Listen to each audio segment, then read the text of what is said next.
वृंदावन विश्वान वसुते देवी करुणामयी।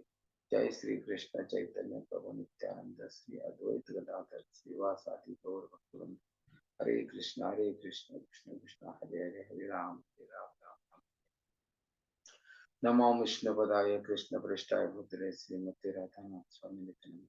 नमो विष्णुपदाय कृष्ण पृष्ठाय भूतले श्रीमती भक्ति वेदांत स्वामी नित्यानंद।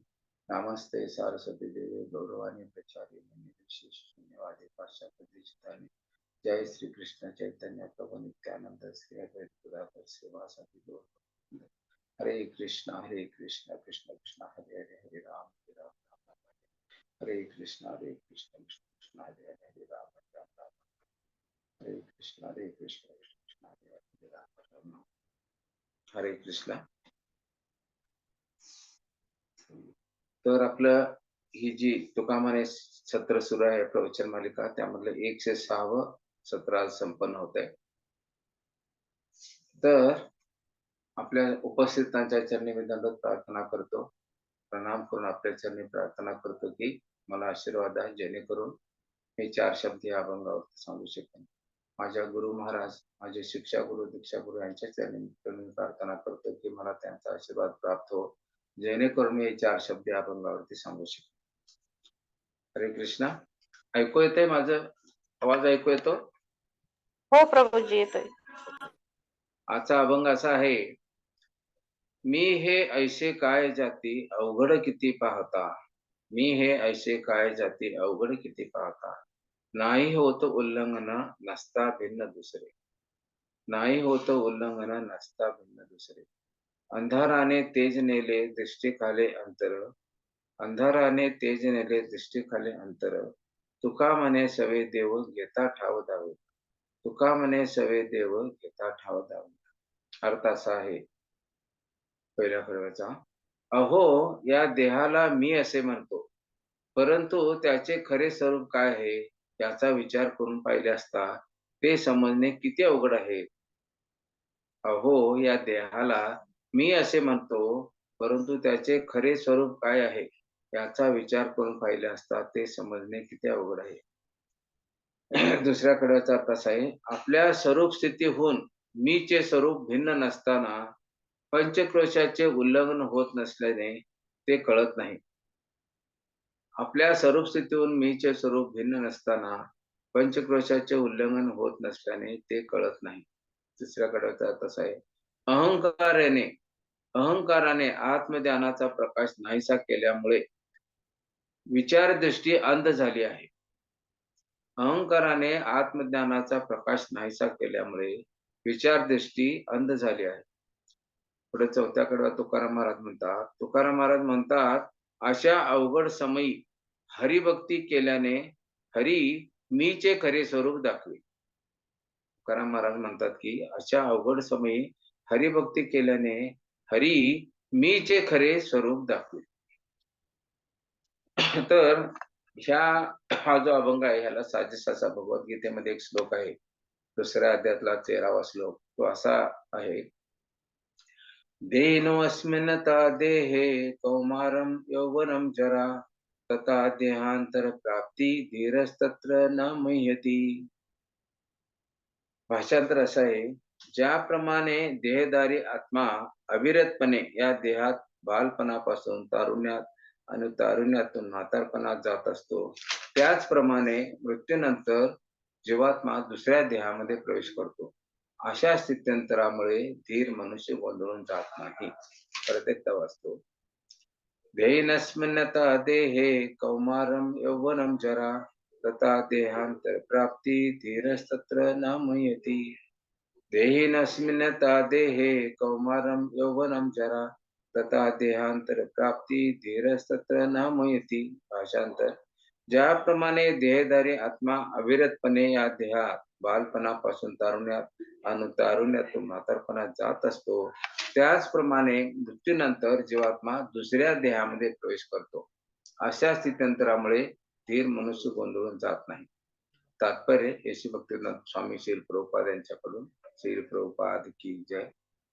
प्रत्येक जीव हा स्वतंत्र देहधारी आत्मा असल्यामुळे तो प्रत्येक क्षणी आपले शरीर बदलत असतो. या बदलामुळे तो कधी बालकाप्रमाणे, कधी तरुणाप्रमाणे, तर कधी म्हाताऱ्याप्रमाणे दिसून येतो. असे असले तरी तोच जीवात्मा तेथे असतो आणि त्याच्यामध्ये कोणताही बदल घडून येत नाही. अंततः हा जीवात्मा मृत्यूनंतर शरीर बदलतो आणि दुसऱ्या शरीरात स्थानांतरित होतो. जीवात्म्याला पुढच्या जन्मामध्ये आध्यात्मिक किंवा भौतिक शरीर मिळणार हे निश्चित आहे आणि यासाठीच भीष्म, द्रोण यासारख्या अतिशय आस्था असणाऱ्या अर्जुनाला त्यांच्या मृत्यूमुळे शोकाकुल होण्याचे काहीच कारण नव्हते. उलट ते वृद्ध शरीरातून नवीन शरीरात स्थानांतर करून नवतारुण्य प्राप्त करीत असल्यामुळे अर्जुनाने आनंदित व्हायला हवे होते. शरीरातील अशा बदलामुळे एखाद्याला त्याच्या आयुष्यातील कर्मानुसार सुख किंवा दुःख प्राप्त होते. म्हणून भीष्म, द्रोण थोर व्यक्ती असल्यामुळे त्यांना नक्कीच पुढील जन्मी आध्यात्मिक देहाची प्राप्ती होणार होती किंवा निदान भौतिक जगतातील श्रेष्ठ प्रतीचा उपभोग घेण्यासाठी सर्व लोकांची तरी प्राप्ती होणारच होती. याप्रमाणे कोणत्याही बाबतीत शोक करण्याचे कारणच नव्हते.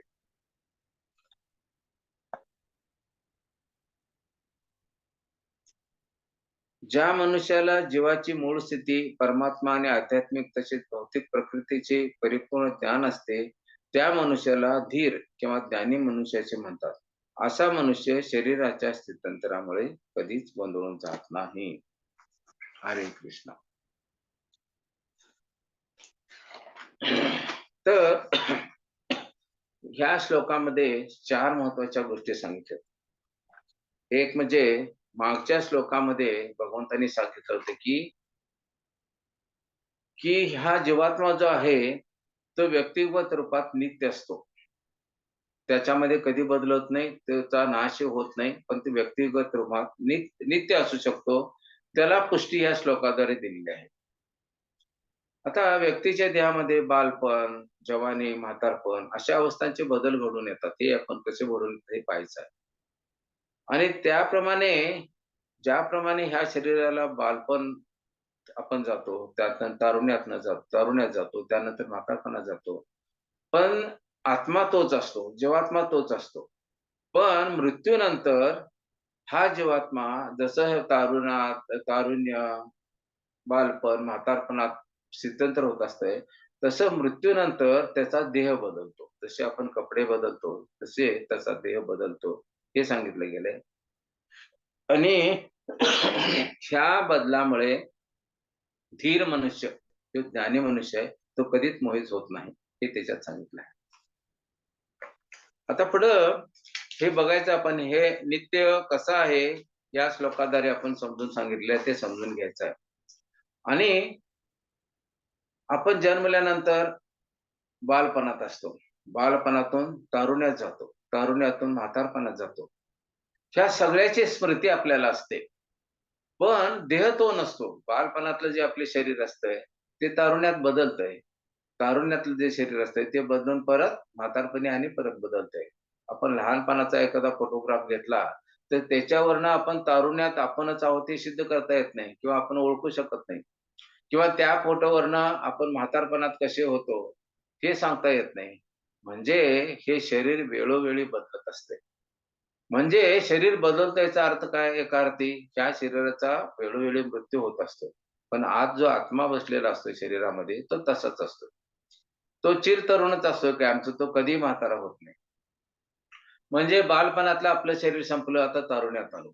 म्हणजे ते शरीर संपलं ना, एक प्रकारे त्याचा मृत्यूच झाला. त्यानंतर तारुण्य संपतंय, म्हातारपणात येतो. ते शरीर नाहीसं होतं. याचा अर्थ काय झाला? त्या शरीराचा आपण त्याग केला म्हणजे एक प्रकारचा मृत्यूच झाला. पण हे स्थित्यंतर हे शरीर असतानाच होत असते.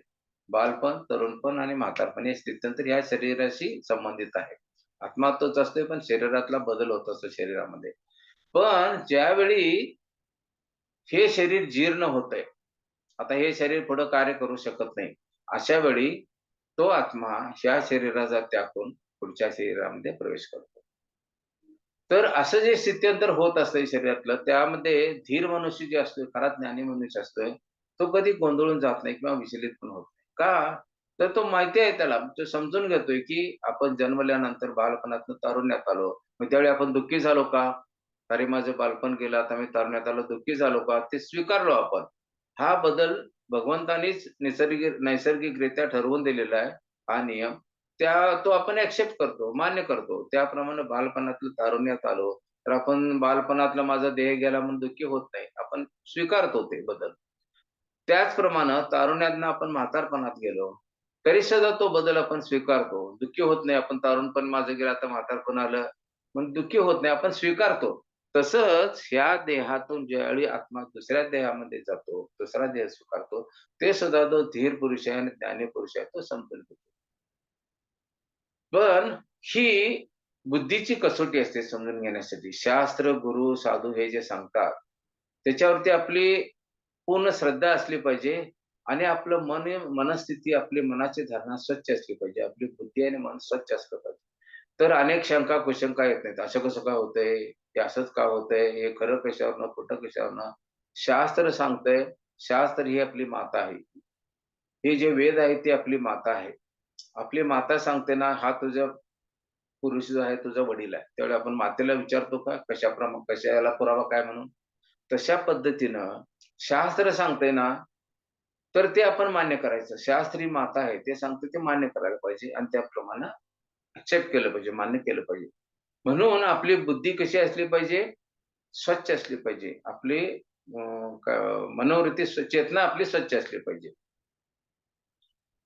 जर बुद्धी जर दूषित असेल, तर सगळे विचार पण दूषितच असतात आपले. कशावरच आपण विश्वास ठेवू शकत नाही. म्हणून बुद्धी शक्यतो स्वच्छ आणि शुद्ध असावी आणि त्या शुद्ध बुद्धीद्वारे, शुद्ध चेतनेद्वारे हे शास्त्राद्वारे दिलेले आदेश मान्य केले पाहिजे. तरी बुद्धी स्वच्छ असण्याबद्दल एक छोटीशी कथा आमच्या आचार्याने जे पूर्वी सांगितले ते मी सांगू इच्छितो. एक माताजी होत्या, गुजरातमध्ये घडलेली कथा, राजस्थानमधली आहे आणि त्यांचा घरचा शेतीचा व्यवसाय होता. 3-4 मुलं होती, सुना होत्या, नातू होते आणि घरातले सगळे व्यवहार सांभाळायचं किंवा सुनांच्यावरती, मुलांच्यावरती आर्थिक नियंत्रण करायचं, त्या माताजी करत होत्या. आणि मुलं सगळे त्या सांगतील त्याप्रमाणे काम करायच्या. त्यांचे वडील अगोदरच एक्सपायर झालेले होते. मग त्यांच्या घरी साधू एकदा दररोज भिक्षा मागायला साधू त्यांच्या घरी यायचे आणि मग ते सुनांना हाक मारायचे, की साधू महाराज आले त्यांना भिक्षा द्या म्हणून. पण हे हाक मारत असताना कधी ती गोड भाषा वापरायची नाही. सुनेला एक शिवीच घालायची. "किती वेळा तुला हाक मारली, कुठं मेलीस का तू? कुठं गेलीस?" असे वगैरे शब्द वापरायचे आणि मग सून पळत-पळत यायची, त्या साधूंना भिक्षा द्यायची. पण हे सारखी कटकटी प्रत्येक सुनेला, मुलांना असे वाईट शब्द वापरायचे, शिवी वापरायची आणि त्याद्वारे ती सर्वांची मनं दुखवत होती ती माताची. तर एक दिवशी साधू महाराज आले ते आणि ते सुनेला अशी शिवी घालून हाक मारली, तर ती सून आली, भिक्षा दिली. पण त्या सुनेचे डोळे पाणावलेले होते आणि त्यांनाही असं दररोज शिव्या खाऊन सवय झाली होती. पण त्या पण त्या साधू महाराजांनी ठरवलं, की ह्या किती नम्र आहेत सगळ्या सुना. कसे कार्य करत सेवा करत असतात सर्वांची आणि ही त्यांची जी सेवा करायची वृत्ती असते, त्या अशा बोलण्याच्या वृत्तीमुळं ती दुःखी होतात. ती माणसांची मनं दुखवली जातात. कधी पण आपण एक मनात असा संकल्प करावा, की भले मी कोणाशी जास्त गोड बोललो नाही, ठीक आहे. पण माझ्या कटू वचनामुळं कुणाचं अंतःकरण दुखू नये, हृदय दुखू नये, मन दुखू नये एवढं तर आपण करावं. सर्वसाधारणपणे भलं आम्ही कुणाचं भलं करू शकलो नाही तर ठीक आहे. पण कुणाचं वाईट तरी करू नये, कुणाचं वाईट तरी चिंतू नये. एवढं तर सर्वसामान्य माणसानं आपण विचार केला पाहिजे. तर त्यांनी साधूने ठरवलं, की ह्या बाईला आपण आता सुधारायचं आहे.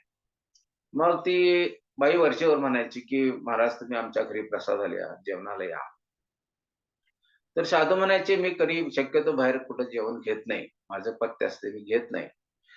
आणि तुम्हाला काय एखादा पदार्थ करून द्यायचा असेल, मला कसा पदार्थ चालतो, त्याप्रमाणे मी तुम्हाला सांगेन, तुम्ही मला करून द्या."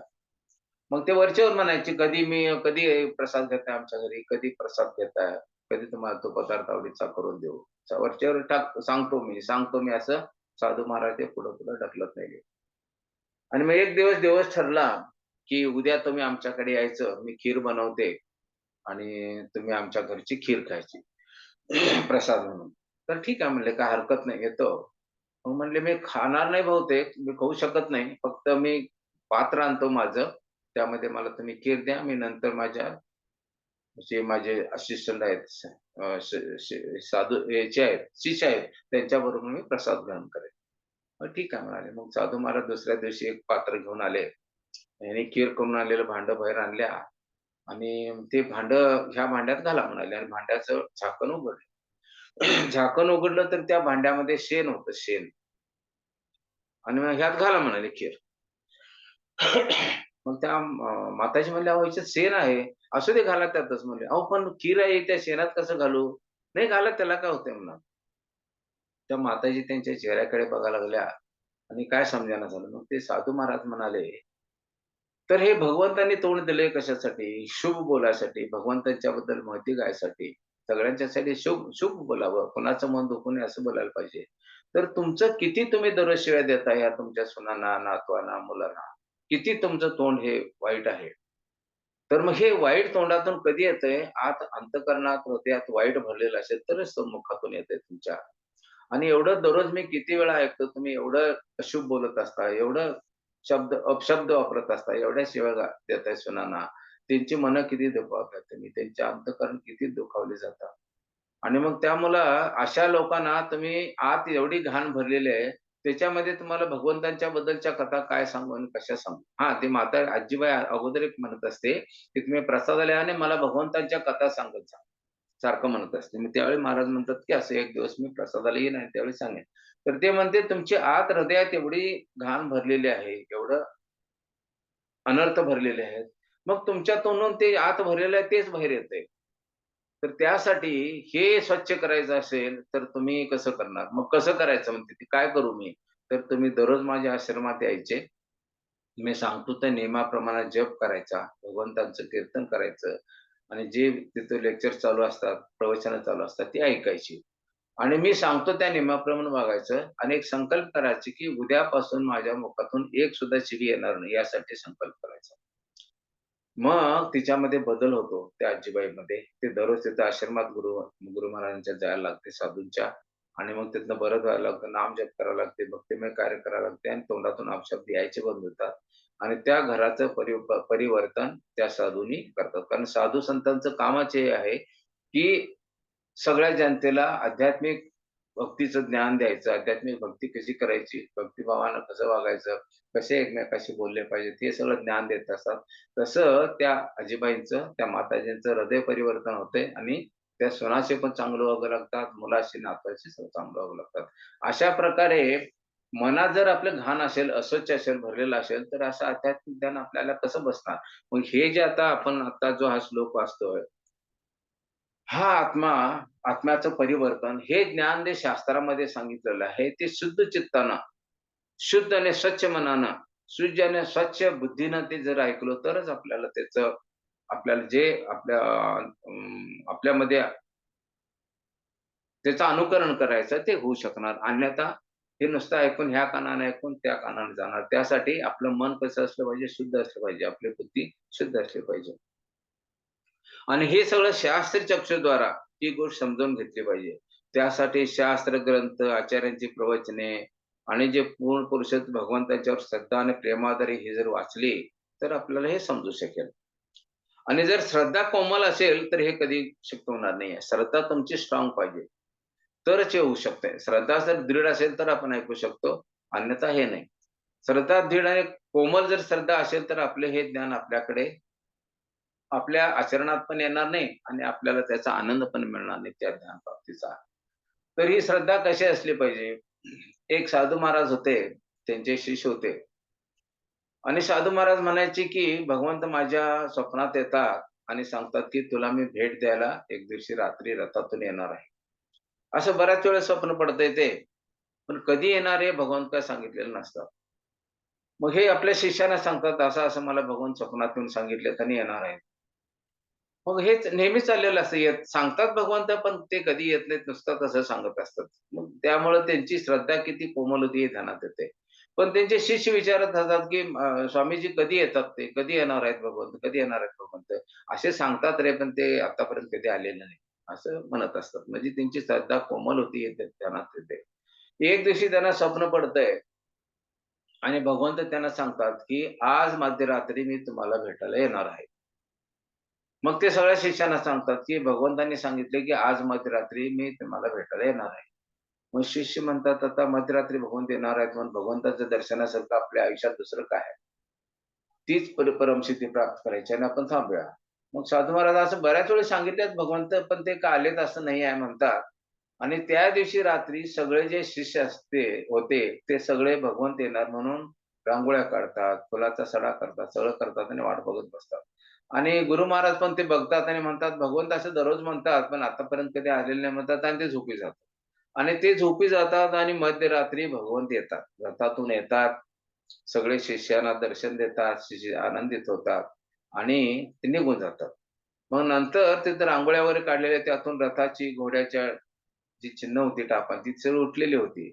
मग सकाळी हे उठले आणि या शिष्याने प्रयत्न सुद्धा केला, "स्वामीजी तुम्ही पण दर्शन घ्या" म्हणून. तर ते म्हणतात, की "ठीक आहे, मी बऱ्याच वेळेस भगवंताच्या स्वप्नात येऊन सांगितलेत, पण काय आलेले नव्हते आणि मी झोपी जातो आता" म्हटलं आणि ते झोपले. नंतर सकाळी सगळ्या शिष्यांनी सांगितलं, "असं-असं आम्हाला दर्शन झालं." मग त्यावेळी साधू महाराज रडायला लागले, की "माझ्यापेक्षा तुम्ही खूप श्रेष्ठ आहे. माझ्यापेक्षा तुमची भक्ती खूप श्रेष्ठ आहे म्हणून तुम्हाला दर्शन झालं.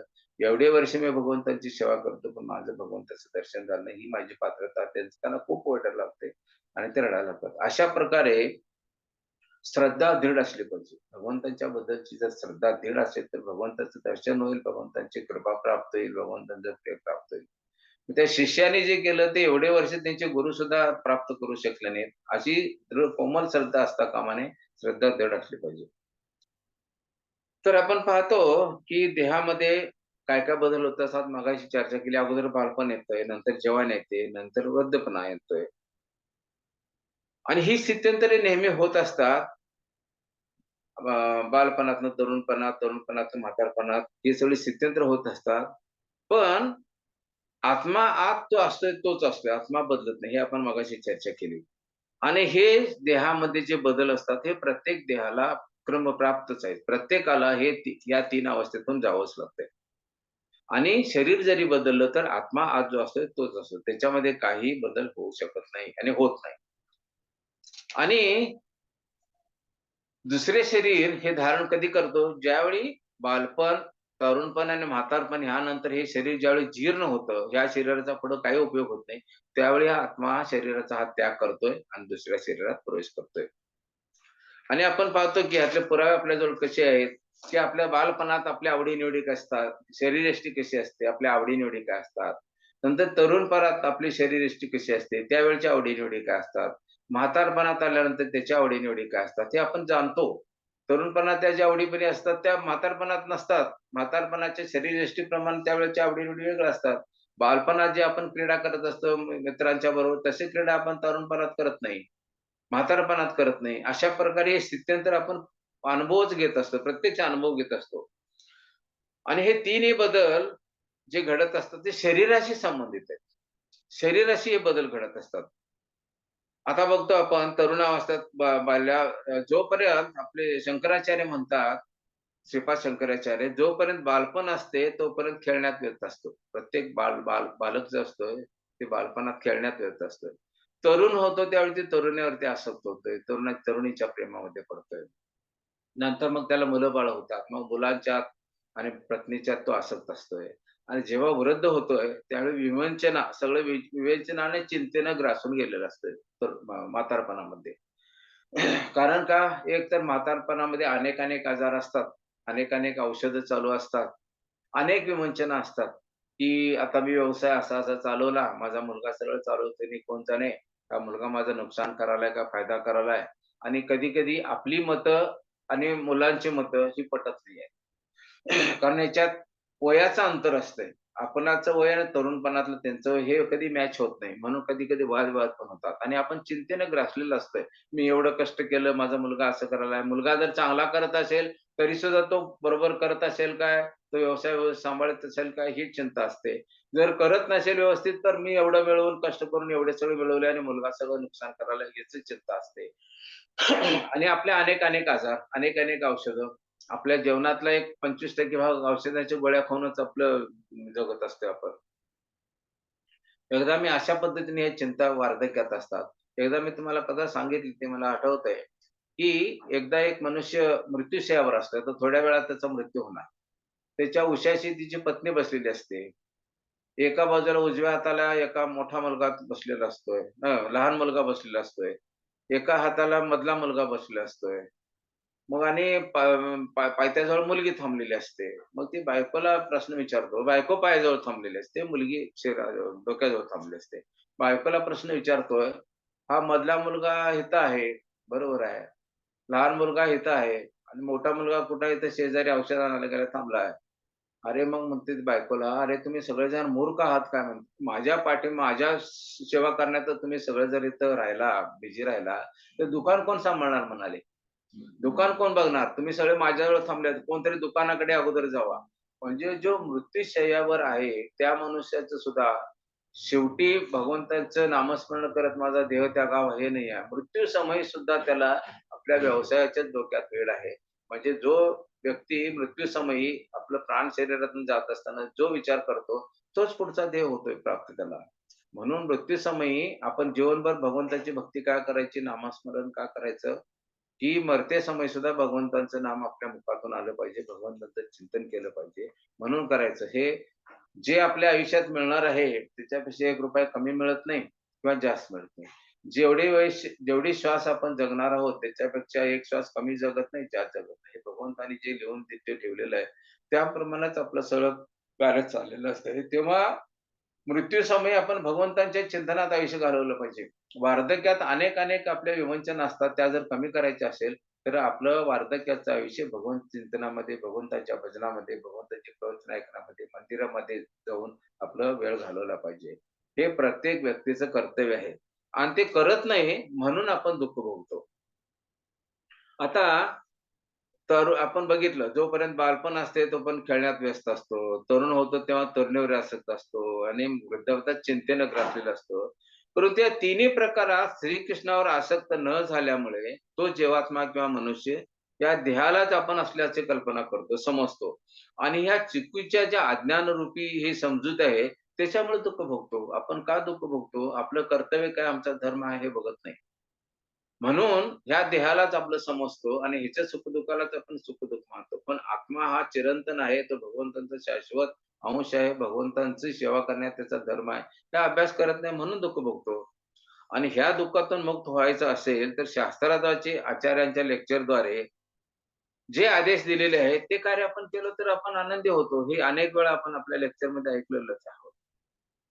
आपण किती वेळा ऐकलोय आपल्यात आणि पैशामध्ये काय फरक आहे आणि काय समान काय आहे आणि अधिक काय आहे.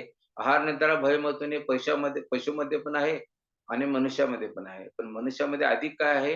विवेक बुद्धी आहे त्याच्याकडे आणि जिज्ञासा आहे. त्याच्यामुळे आपला मनुष्याचा जन्म कशासाठी आहे हे आपण समजून घेतलं पाहिजे आणि त्याप्रमाणे आपण हा मनुष्य जन्माचं सार्थक कसं होईल हे पाहिलं पाहिजे. आता ह्या भगवंत काय म्हणतात, मृत्यूनंतर या जीवात्म्याला दुसरा ध्येय कर्मानुसार प्राप्त होतो. आणि हा दुसरा जो ध्येय मिळतो आपल्याला वार्धक्यानंतर हा आत्मा दुसऱ्या देहामध्ये जातो. त्यावेळी हा पुढचा जो आपलं शरीर मिळते ते कुठल्या आधारावर मिळते? तर आपण मृत्यूसमयी आपल्या मनात जे चिंतन चालू असेल, आपले जे विचार चालू असतील, त्याप्रमाणे आपल्याला पुढचं शरीर मिळतंय. आता उषा उषा ही आयुष्यभर धावूनच सगळे पारितोषिकं मिळवली. पण मरते समय पण तेच डोक्यात तिचे विषय असणार. कारण आयुष्यभर आपण जे अभ्यास केला, तिचीच परीक्षा होत असते मृत्यूसमयी आणि तेच त्याच्या डोक्यात येत असते. मग उषा पुढच्या जन्मी काय होणार? एवढं धावून सगळं पारितोषिकं मिळवली. पुढच्या जन्मी ती हरीणच होणार. कारण पळा किती घोड्याचा जन्म मिळणार तिला. कारण घोडं पळण्यापळे आयुष्यभर घोडा पळतच असतो. त्याप्रमाणे उषाचं होणार. अशा प्रकारे ह्या जन्मात आपण कशाचा अभ्यास करतो, तेच आपला त्याप्रमाणे किंवा मृत्यूसमयी आपले जे चिंतन करत असताना काय डोक्यात विषय येतोय, त्याप्रमाणे आपल्याला पुढचं शरीर मिळत असतंय. म्हणून आयुष्यभर पण भगवंताचं नामस्मरण करायचं, भगवंताच्या भक्तीमध्ये रमून जायचं. म्हणजे मरते समयी सुद्धा तोंडातून भगवंताचं नामस्मरण येईल आणि भगवंताचं चिंतन करू. आता अशी उदाहरणं कोणती? आता कधी-कधी आपण भ्रमित होतो. हे बालपण, तरुणपण आणि वृद्धकाळात आपलं जे शरीर बदलत असतंय, हे ज्ञान आपल्याला हे भौतिक जग देऊ शकत नाही. हे फक्त आध्यात्मिक ज्ञान आहे. आणि अज्ञानाच्या ज्ञानावर आपली श्रद्धा कोमल असेल तर ते आपण मान्य करत नाही. म्हणून हे ज्ञान आपल्याला मिळत नाही आणि या भौतिक जगातून मुक्त होण्यासाठी आपल्याला काय काय काय पाहिजे, गुरूचं आपण कसं उपदेशाचं अनुकरण केलं पाहिजे, हे समजत नाही म्हणून आपण दुःख भोगतो. आणि असं जे असे जे बदल होत असतात, हे ज्ञानी आणि धीर पुरुष शास्त्राआधारे समजून घेतोय. म्हणून तो कधी गोंधळून जात नाही. कधीही तो भ्रमित होत नाही. आता अशी उदाहरणं शास्त्रामध्ये दिली आहेत, की सीता मातेला जे मृग हरिण जे सुवर्ण हरिण सुवर्णमय जे हरिण आलं होतं, त्याच्यावरती सीता माता भ्रमित झाल्या आणि म्हणून त्या प्रभू रामचंद्राने त्या हरिणाला आणायला सांगितलं आणि पुढचं सगळं रामायण घडलं. मग त्या थोड्याशा भ्रमामुळं हे सगळं रामायण घडलं. म्हणून हे भ्रमित होऊ नये म्हणून शास्त्राच्या आधारे, गुरूच्या आधारे जे उपदेश आपल्याला मिळतात, त्याचं आपण अनुकरण केलं पाहिजे, पालन केलं पाहिजे. सीतेने जे दुःख भोगलं भ्रमामुळं, ते आपण सुद्धा भोगू शकतो. कशामुळं? भ्रमामुळं. आणि ही सध्या जी शास्त्र जे शिकवलं जातं, शाळेत जे शिकवलं जातंय, त्याच्यामुळे पुनर्जन्माबद्दल ते सांगतच नाही आहेत. आधुनिक शिक्षण पद्धती जी आहे, ती सुद्धा भ्रमनिर्माणी करणारीच आहे. कारण त्यांचा विश्वास पुनर्जन्मावरती नाहीच आहे. पण सगळी शास्त्र, वेद काय सांगतात? पुनर्जन्म आहे. आणि याची अनेक उदाहरणं आपण पुराणात पाहतो, भागवतामध्ये पाहतो. म्हणून ह्या भ्रमित अवस्थेतून आपल्याला बाहेर यायचं असेल, तर शास्त्राचा आधार घेतला पाहिजे आणि ह्या आधुनिक शिक्षण पद्धतीचा जेवढा उपयोग आपल्या आयुष्यात करायला पाहिजे, तेवढाच केला पाहिजे. अन्यथा ही भ्रमित करणारं आधुनिक शिक्षण पद्धती आहे. तरी आधुनिक शिक्षण पद्धती व्यवहारात आपण ज्या समाजात राहतो, त्या राहायसाठी आपल्या पोट भरण्यासाठी जे काय करायचं तेवढं करायचं आणि बाकी आध्यात्मिक ज्ञान हे आध्यात्मिक शास्त्रांच्या मार्फतच घ्यायचं, गुरूंच्याकडून घ्यायचं. वेद आहेत, भागवतम आहे, भगवद्गीता आहे, चैतन्य चरितामध्ये तुकाराम महाराजांच्या सारख्या श्रेष्ठ संतांचे अभंग आहेत. त्याच्या आधारे जे शास्त्रीय ज्ञान त्यांनी दिले आध्यात्मिक, त्याचा आपण आपल्या अंगीकार करायचा, यासाठी प्रयत्न केले पाहिजे. आणि म्हणून बार-बार आपण वरच्यावर काय म्हणतोय, ह्या दुःखातून जर बाहेर पडायचं असेल, ह्या भ्रमातून जर बाहेर पडत असेल, तर शास्त्रात सांगितल्याप्रमाणे भक्ती मार्गाचा आपण अवलंब करायचा. आणि हे पूर्णपणे भगवंतांच्यावरती शरण जाऊन केलं पाहिजे. भगवंतांच्यावरती श्रद्धा तर असलीच पाहिजे. श्रद्धेनं भगवंताच्यावर प्रेम केलं पाहिजे, भक्तिमय कार्य केलं पाहिजे आणि भगवंतांना भक्तिमय कार्य करत असल्यावर नाटक करायचं नाही. भगवंत हे पूर्ण पुरुषोत्तम भगवंत आहेत. ते आपण जर भगवंतांना भक्तीचं नाटक करून फसवायचा प्रयत्न केला, तर भगवंत सगळ्यात श्रेष्ठ, फसवणारे पण सर्वश्रेष्ठ आहे म्हणतात. भगवंत म्हणतात, "मी फसवणाऱ्यामध्ये पण सर्वश्रेष्ठ आहे." भगवंत ते सर्वश्रेष्ठ व्यक्तिमत्व आहे. त्यामुळे फसवणाऱ्यामध्ये पण ते सर्वश्रेष्ठ आहे. म्हणून भगवंतांना कधी फसवायचा प्रयत्न करायचा नाही, कारण ते पूर्ण पुरुषोत्तम भगवंत आहेत. म्हणून त्यांना चीटिंग करायचा कधी प्रयत्न करायचा नाही. याच्याबद्दल एक छोटीशी कथा आमच्या आचार्यांनी सांगितलेली होती.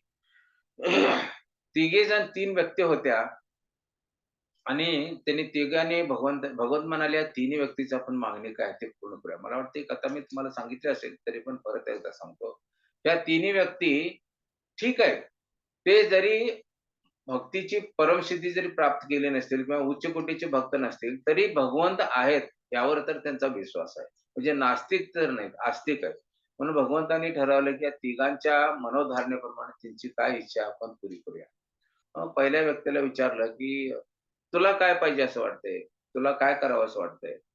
ती व्यक्ती म्हणली, "भगवंता, मला भरपूर पैसा लोकांना दान द्यावं असं वाटतंय. भरपूर दानधर्म करावं आणि हे गोरगरीब जे आहेत, रंजले गांजलेले आहेत, त्यांना दुःखातून मुक्त करायसाठी त्यांना खूप देणग्या द्याव्यात. त्यांच्या जेवणाची, भोजनाची व्यवस्था करावी, त्यांच्या पानपोईची व्यवस्था करावी, त्यांच्या दवाखान्याची व्यवस्था करावी.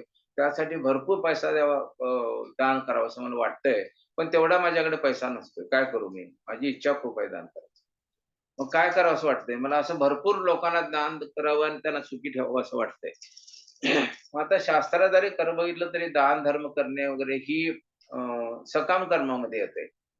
भक्तिमय प्रक्रियेमध्ये ती येत नाही, सकाम कर्मामध्ये येते. तरी पण भगवंत म्हणले, "ठीक आहे, काय हरकत नाही." भगवंत सगळ्यांच्या इच्छा पुऱ्या करतात. "ठीक आहे, तथास्तु" म्हटले, "तुझी इच्छा पुरी होईल." दुसऱ्याला विचारलं, "तुला काय करायची इच्छा आहे?" तर तो ड्रायव्हरचं काम करत होता. एका वाहनावरती ड्रायव्हर होता आणि ड्रायव्हरची सेवा करत होता. मग जो व्यवसाय आपण करत असतो, त्या व्यवसायाकडेच आपला कल असतो. तो म्हणाला, की "माझी अशी भरभराट व्हावी, की माझ्या हाताच्या सरशी लाखो गाड्या फिरल्या पाहिजेत." तर ठीक आहे म्हणले. भगवान म्हणे, "तथास्तु." तिसऱ्याला म्हणले, "तुझी काय करायची इच्छा आहे?" तो म्हणाला, "भगवंता माझी इच्छा आहे, की मला काहीही करायला लागू नये. मी खुर्चीवर आराम बसावं आणि समोरची माणसं काय ते काम करावीत आणि मला पैसे आणून माझ्या टेबलवर ठेवावेत आणि जावेत स्वतः. त्यांचं त्यांनी काम करावं, माझी काय मदत घेता कामा नये. मला त्यांनी पैसे माझ्या टेबलवर आणून ठेवावेत आणि ते मी घ्यावेत. मी निवांत खुर्चीवर बसून पैसे घेणार. असं मला वर द्यावा." भगवंत म्हणले, "तथास्तु." तिघांना वर दिला. मग भगवंतांना चीटिंग कुणीही करू शकत नाहीत. पूर्ण पुरुषातनं भगवंत आहेत ते. तर भगवंतांनी काय केलं, पहिल्याची जी इच्छा होती ती दानधर्म करायची होती. म्हणून त्याला एका मारवाडी कुटुंबात व्यापाऱ्याच्या घरात जन्म दिला, जिथं भरपूर संपत्ती होती.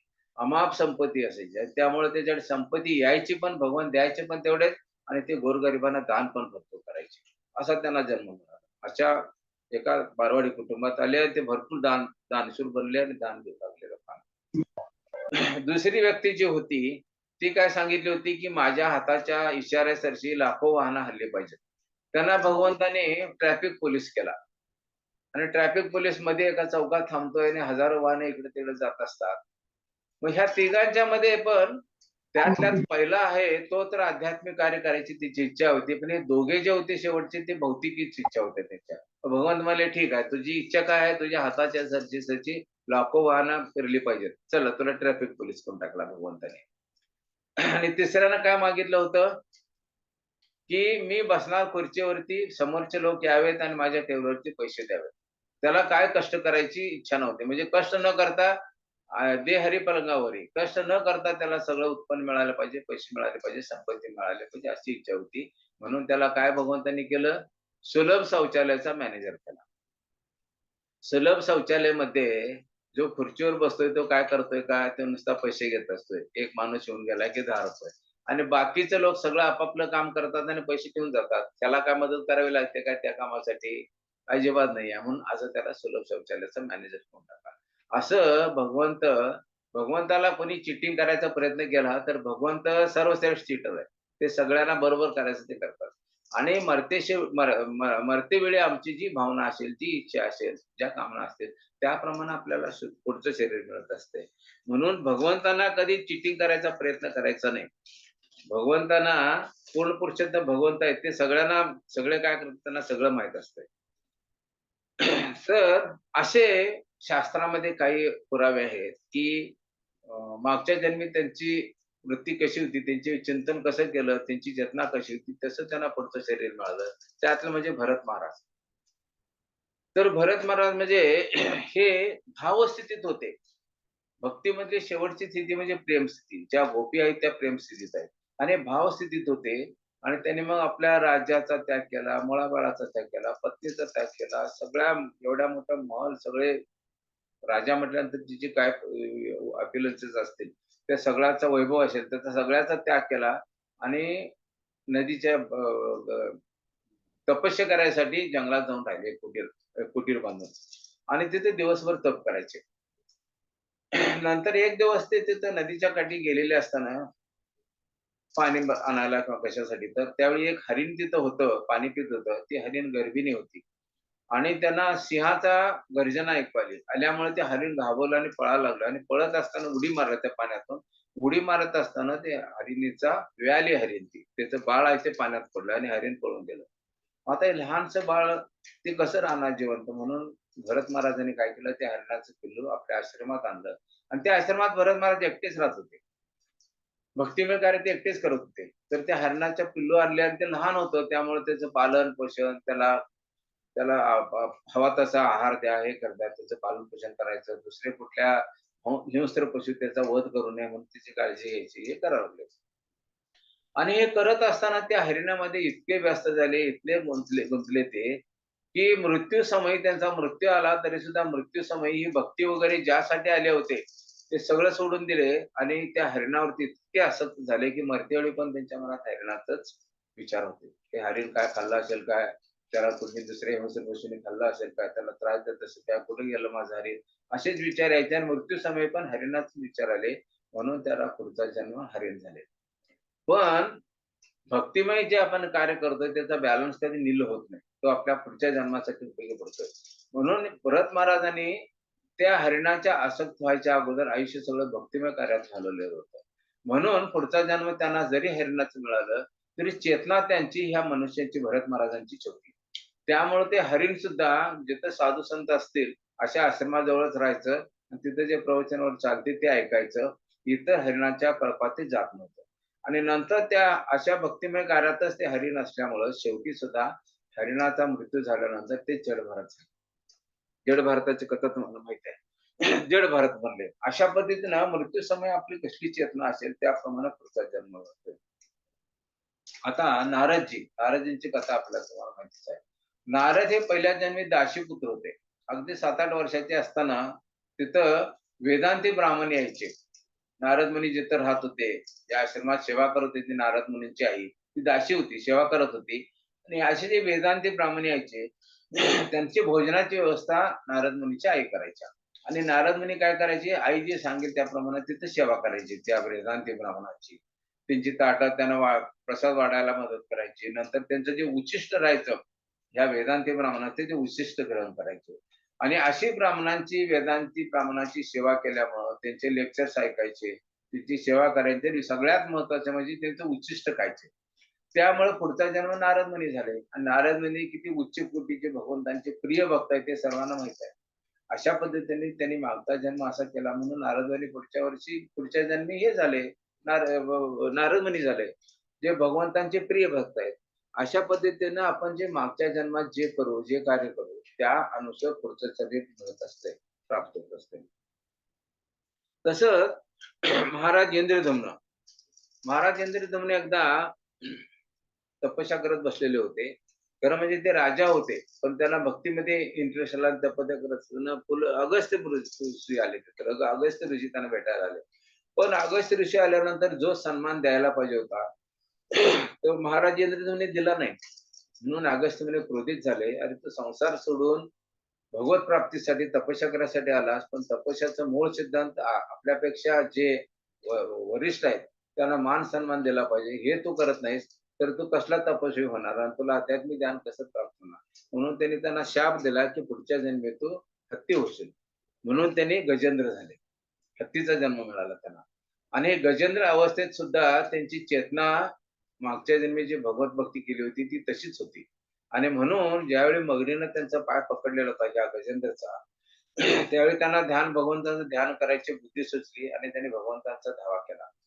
आणि भगवंत तिथं आले आणि मगरीकडून त्यांची सुटका केली.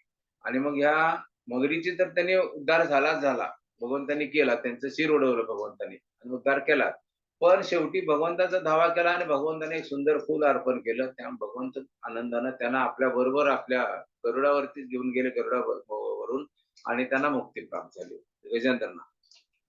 अशा पद्धतीनं नंतर नल कुबेर आणि मणिग्रो हे 2 जे पुत्र कुबेराचे होते, त्यांना इतकं गर्व झालेला होता आपल्या याच्या श्रीमंतीचा किंवा नलकुबेर म्हणजे हे भगवंतांना सगळे देवी देवतांना कर्ज देणारे कोषाधीश होते. त्यावेळेस संपत्ती त्यांच्याकडे भरपूर होती आणि त्यावेळेस हे जे श्रीमंत असतात त्याची मुलांच्यावर पण तसाच परिणाम होत असतोय. आणि ती एकदा नग्न तरुणींच्या बरोबर एका डोहामध्ये अंघोळ करत होते त्या एका नदीमध्ये. आणि तिथं समोर इतके त्यांनी दारू प्यालेली होती, मदिरा प्यालेली होती, की ते आपण काय करतो याचं पण त्यांना भान नव्हतं. आणि त्यावेळी तिथं नारद मुनी आले. नारद मुनी तिथं आल्यानंतर ह्या ज्या तरुणी होत्या त्या लाजल्या, पळून गेल्या आणि त्याने आपापली वरती काठावरती जी वस्त्र ठेवली होती ती धारण केली. पण हे दोघे एवढे मद्यधुंद झाले होते, की नारद मुनी आले तरी सुद्धा त्यांच्यात काही बदल दिसला नाही. ते तसे सुंभासारखे थांबलेले होते. मग नारद मुनींनी विचार केला, की ह्यांच्यावरती त्यांना एवढा मद आलेला आहे या संपत्तीचा, ह्यांचा उद्धार झाला पाहिजे. त्या संपत्तीच्या मदातून त्यांना बाहेर काढलं पाहिजे. म्हणून त्यांनी नारद मुनींनी काय शाप दिलं, तुम्ही नल, कुबेर 2 वृक्ष व्हाल वृंदावनमध्ये. आणि मग ते अनेक वर्षे भगवंत जिथं मथुरेमध्ये जन्माला आले, तिथं हे नल, कुबेर वृक्ष ते दोन्ही होते. मथुरेमध्ये नाही, वृंदावनमध्ये, गोकुळमध्ये. तर तिथं हे दोन्ही नल आणि कुबेर 2 वृक्ष होले आणि वर्षानुवर्षे ती वृक्षाची शरीर मिळणं म्हणजे उन्हाचा त्रास, पावसाचा त्रास, अनेक वर्षे थांबावं लागतंय, अनेक कष्ट सोसावे लागतात. तर असं शरीर त्यांना मिळालं. पण नंतर त्यांनी नारद मुनींनी एक त्यांना कृपा दिली होती, एक आशीर्वाद दिला होता, की तुमचा उद्धार भगवंताच्याकडून होईल. म्हणून भगवंतांना ज्यावेळी उकळ बंधन लिहिलं आहे त्यामध्ये भगवंतांना उकळाला बांधलेलं होतं, त्यावेळी त्या नल आणि कुबेर या दोन्ही वृक्षाचा उद्धार केला त्यांनी. तर अशा पद्धतीनं ह्या जन्मात आपण जे कार्य करू त्या पद्धतीनं पुढचं शरीर आपल्याला प्राप्त होत असते. म्हणून ह्या जन्मी जर आपण भगवंताची भक्ती करू, भगवंताच्या भक्तीमध्ये जर लागून राहू, तर आपल्याला दुसरं शरीर मिळायचा प्रश्न तिथेच आहे ना. आपण भगवत धामात जाऊ. चिरंतन जिथं जन्म मृत्यू जरा व्याधी नाही, अशा ठिकाणी आपला जन्म होईल. आपण भगवंताची सेवा करत राहू. म्हणून त्यासाठी शास्त्र साधू जे सांगतात, साधूशास्त्र सांगते त्याप्रमाणे आचरण करायचं, त्याच्यात विश्वास ठेवायचा. आता साधूशास्त्र काय सांगतंय? आपला आत्मा नित्य आहे. त्याचा कधी मृत्यू होत नाही. तो ह्या शरीरातनं जीर्ण झाल्यानंतर दुसऱ्या शरीरात शरीर प्राप्त करतोय आणि त्याच्या शरीरात त्याच्यावरती आपला विश्वास ठेवायचा. तर ह्याच्यावरून आपण गोंधळून जात नाही. असे जे गोंधळून जात नाही आणि जे शास्त्र सांगतं त्याच्यावरती विश्वास ठेवणारे लोक आहेत, अशा लोकांना शास्त्रामध्ये धीर म्हटलेलं आहे, ज्ञानी म्हटलेलं आहे. म्हणून आपण धीर आणि ज्ञानी व्हायसाठी प्रयत्न करायचा. आणि ज्या वेळी आपण भगवंताच्या भक्तिमय कार्यात लागू, भगवंताचे आध्यात्मिक असे ग्रंथ वाचू, तर आपल्याला आपली वृत्ती आपोआपच, आपली चेतना आपोआपच भक्तिमय होते. आणि अशा गोष्टीवर आपण विश्वास ठेवू लागतो. जसं-जसं आपण या भौतिक जगात वावरत जाऊ, भौतिक जगाचा परिणाम आपल्यावर होत जाईल, तसं-तसं आपण नास्तिक होण्याकडे आपला कल असतो.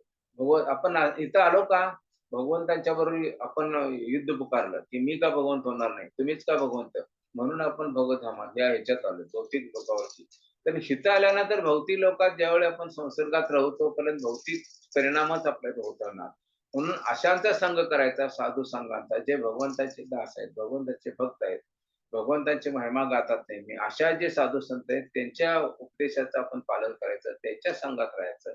म्हणजे पुढचा जन्म आपल्याला या मनुष्याचा जन्म मिळणार नाही किंवा किडामुंगीचा जन्म मिळणार नाही. आपण भगवतधामात, शाश्वत भगवतधामात जाऊ आणि भगवंतांच्या सेवेतून आनंद प्राप्त करू.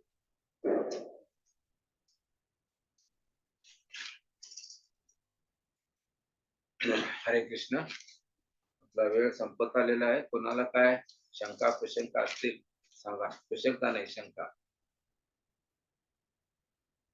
हरे कृष्ण. धन्यवाद प्रभूजी. खूप छान कथा पण होत्या आणि लीला पण होत्या की यम यम वापि स्मरण भावते जयंती कलेवरम तम तमेति कोणते. की मृत्यू समय जो विचार तुमच्या मनात असेल, तसं जो शरीर भाव तुम्हाला असेल ते असं शरीर मिळेल. खूप छान प्रभूजी सांगितलं तुम्ही. कोणाच काही प्रश्न असेल तर तुम्ही विचारू शकता अनम्यूट करून.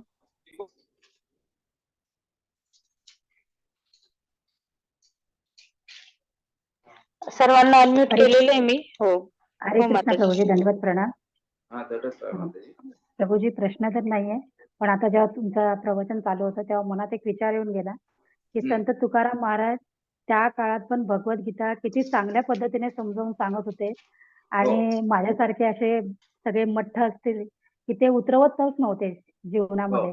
आणि आज एस्कॉनला जॉईन झाल्यामुळे प्रभूजी आणि तुमच्याकडनं जेव्हा हे ऐकायला मिळतं तेव्हा ते फार जाणवतं की तुकाराम महाराजांनी पण किती कळकळीने प्रयत्न केले त्या काळात की लोकांपर्यंत ही भगवद्गीता पोहोचवावी. भगवंतांचे पार्षदच आहेत ते. भगवंतांनी त्यांच्यासाठीच पाठवलंय.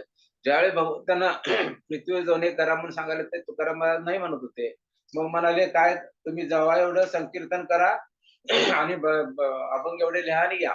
प्रभुपादांना पण प्रभुपादांनी यायला तयार नव्हते. भगवंतांनी सांगितलं जावा, भगवद्गीता भागवतावरती लेक्चर द्या, ग्रंथ लिहा आणि या म्हणून सांगितले. तर तेच त्यांनी साधू संतांनी केलं. साधू संत हे सगळे भगवंतांचे पार्षदच आहेत ना सगळे. आमच्या उद्धारासाठी आलेत ते. पण आम्ही एवढे अजून मूर्ख आहोत की त्यांचे जे उपदेश आहे ते अजून आपण अंगीकार करू शकत नाही. हे आमचं दुर्दैव आहे म्हणायचं. तरी पण भगवंत प्रयत्न करत राहतात. भगवंत म्हणत नाही त्याला किती वेळा सांगितलं तर सोडून द्या रे काय बघतोय असं म्हणत नाही. भगवंत प्रयत्न करत राहतात. हे भगवंताची कृपा. एकदा आपलं सेमिनार चालू होतं वाड्याला आणि गौरांग प्रभू म्हणाले एका बाजूला सगळे ग्रंथ ठेवलेले होते. वेद वगैरे भागवतम ओरिजिनल सगळे ग्रंथ तुमचं 18 पुराण याची त्याची सगळी आणि एका बाजूला प्रभुपादांची पुस्तकं होती. एका अनुभवी एका भक्ताला बोलवलं आणि जे इकडच्या बाजूला जे जुने पुराण होती ती काढली आणि वाचा म्हणाली. ती सगळं संस्कृत मध्ये होती. मग ते म्हणले मला काय संस्कृत येत नाही आहे. हे वाच म्हणाले प्रभुपादांनी दिले. ते वाचले ते. तर म्हणाले हे संत असे श्रेष्ठ आहेत की ही वाणी आपल्याला समजणारच नाही एवढी कठीण आहे, पण या साधू संतांनी आपल्यासाठी सोपी केल्या. त्यांनी आपलं आयुष्य कापरासारखं अगरबत्तीसारखं झिजवून ही जी कठीण वाणी होती ती आपल्यासाठी करून ठेवल्या. पण ते अंगीकार करायला वाचायला सुद्धा आपल्याला वेळ नसते. म्हणजे आपण किती काय म्हणतात ते दुर्भाग्य आहोत. तर त्यासाठी हे साधू संतांनी सोपं केलंय. ज्ञानेश्वर माऊलींनी काय केलंय, भगवद्गीतेतला जो भागवतामधला जो 11वा स्कंद आहे त्याच्यामध्ये उद्धवाला जी गीता सांगितली गेली, ती प्राकृत भाषेत लिहिलेलं आहे. कारण ते संस्कृत समजत नव्हतं सर्व लोकांना म्हणून प्राकृत भाषेत त्यांनी समजून सांगितलं माऊलींनी. म्हणून आपल्याला ज्ञानेश्वरी समजली. प्रभुपादांनी तर संपूर्ण जे ग्रंथ हे संस्कृतमध्ये आहेत, हे संस्कृत शिकायला आणि त्याचा अभ्यास करून आपल्याला त्याचं ज्ञान व्हायला 12-12 वर्ष कोर्स करायला लागतो. मग संस्कृत ज्ञान होतंय. पण प्रभुपादांनी सिंपल भाषेमध्ये समजून सांगितलं. म्हणून आपल्याला हे समजू शकतंय. आता काही अष्टांग योगाबद्दल जे भगवद्गीतेमध्ये सांगितलेलं आहे, ते तुम्ही वाचला तर त्याच्यात काय सांगितलंय, की अष्टांग योग असे-असे करायचे आहेत. तर ह्या कलियुगामध्ये अष्टांग योग आपण करू शकत नाही. 3 मिनिटाच्या वरती आपण ध्यानधारणा करू शकत नाही. पण म्हणून तात्पर्यामध्ये प्रभुपाद सरळ म्हणतात, हे आज जरी सांगितलं, तर ह्या कलियुगामध्ये हे आपण ध्यानधारणा करू शकत नाही. का? तर कलियुगातला माणसाचा गुणधर्मच असा आहे शरीरयष्टीचा, की आपण 3-3.5 मिनिटाच्या वर ध्यान करू शकत नाही. मग म्हणून प्रभुपाद म्हणतात, की हे कलियुगामध्ये ध्यानधारणा आपण करू शकत नाही. हरिनामाचं नामस्मरण करून आपण भगवत भक्ती करू शकतोय. भगवंतांचं प्रेम प्राप्त करू शकतोय. हे प्रभुपाद समजावून सांगतात. म्हणून हे साधू संत आम्हाला सगळं केळ सोलून आपल्या तोंडात घातलेलं आहे. तरी पण आता हे चावायचं आहे, की हो आपण म्हणतोय. म्हणजे एवढे आपण आळशी आहोत. हे एक पती-पत्नी होते. पत्नी नवऱ्यासाठी भोजन बनवत होती आणि इतकं ऊन गरम तापत होतं. वरती सगळं झळा येत होत्या. अशा ह्याच्यात त्यांनी आणि वरून झळा येत होत्या आणि परत चूल पेटलेली होती. अशात तिने जेवण बनवलं. घामाघूम झालेली होती ती आणि नंतर पतीला वाढलं इथं आणि पती जेवायला लागले आणि स्वयंपाक केला, वाढला आणि परत पंखा हलवत होती. त्यांना वारं घालत होती आणि पती खात होते. आणि ते पती जेवण असताना त्यांच्या घामाच्या धारा गळत होत्या. तर ती म्हणा लागली, "जेवण मी सगळं बनवलं, हे सगळं वाढलं तुम्हाला आणि परत मी तुम्हाला वारं घालतोय, तरी पण तुमच्या घामाच्या धारा वाहतात. हे असं कसं काय?" पत्नी विचारली. त्यावेळी तो पती काय म्हणावा? तो म्हणाला, "आणि हे खायला लागले हे कोण करायले? तुमचे बाप काय म्हणले? तुझे बाप खातात ते. खायचं मी श्रम करायला लागलो ना, ते तुझे बाप खातात का मीच खातोय ना, म्हणून मला घामाच्या धारा वाहतात." मग अशा उदाहरणातनं आपण ओळखायचं, की ह्या गुरु महाराजांनी, ह्या साधू संतांनी आपल्यासाठी एवढं सगळं शास्त्र सोपं केलं. पण ते आपल्याला अंगीकाराला आणि त्याचा अभ्यास करायला सुद्धा आपल्याला कंटाळा येतो. मग हे आपलं दुर्दैवच म्हणायचं ना. हरे कृष्ण. हो प्रभूजी, हो प्रभूजी. आणि प्रभूजी शाळेमध्ये पण हे तुकारामांचे अभंग लहानपणापासून असायचे. पण हो. कुठल्याच शिक्षकांनी कधी ते असे उलगडून पण सांगितले नव्हते. त्यामुळे कधी भक्ती ही कळलीच नाही प्रभूजी. हं. आणि आज नाही ते तुमच्या माध्यमातून हां, नाही हे गुरु महाराजांनी सगळ्यांना सांगितले तेच आपण प्रश्नाचं काम आम्ही करतो. आम्ही काय आमच्या मनाचं काय सांगत नाही. एक शब्द मनाचा घालायचा नाही त्याच्यामध्ये. फक्त ते प्रस्तुत करायसाठी आपली सध्याची सोपी भाषा वापरायची तेवढी. पण मूळ अर्थ बदलता कामा नये हे आपल्याला पथ्य आपण पाळावं लागतंय. आणि काय होतंय माताजी तुम्ही म्हणताय ते बरोबर आहे. ते अभंग वगैरे ठेवले होते आपल्या अभ्यासक्रमामध्ये. पण ते त्यावेळेस सुद्धा व्यावसायिकता होती. हे शिकवण्यामध्ये शिक्षकामध्ये व्यावसायिकताच आहे ना. सध्या तुम्ही विचार केला तर. हे आध्यात्मिक शिक्षण ते कुठल्या शाळेत दिलं जातंय मला सांगा?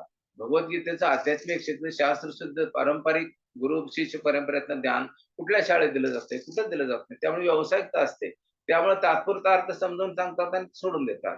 पण ह्याचा जर शास्त्रशुद्ध अर्थ गुरु परंपरेतनं घ्यायचा असेल तर अशा संस्थेची आपण जॉइन व्हायला पाहिजे. ती संस्था आपल्याला हे ज्ञान देऊ शकते. हो प्रभूजी. आणि तुमच्यासारख्यांचं जेव्हा मार्गदर्शन मिळतं प्रभूजी, तेव्हा ते अजून जास्त म्हणजे आपण वाचतो वगैरे, पण जोपर्यंत असं लाईव्ह कानावरती पडत नाही ना प्रभूजी, तोपर्यंत ते काय म्हणतात ना, की ते उतरत नाही प्रभूजी मनापर्यंत. आणि हो. आणि त्यासाठी खूप खूप आभार. हो. धन्यवाद प्रभूजी. आणि सगळ्यात महत्त्वाचं भगवद्गीता, भागवतम जे आहे वाचून समजत नाही माताजी. ते गुरूंच्याकडनं समजून घ्यायला पाहिजे. आपल्या परंपरा प्राप्त जे गुरु आहेत त्यांच्याकडून समजून घेतलं तरच ते ज्ञानाचं आकलन होतंय. अन्यथा मग आपल्या बुद्धीप्रमाणे त्याचा अर्थ काढायला लागतो आणि ते नको आहे. ठीक आहे? हरे कृष्ण.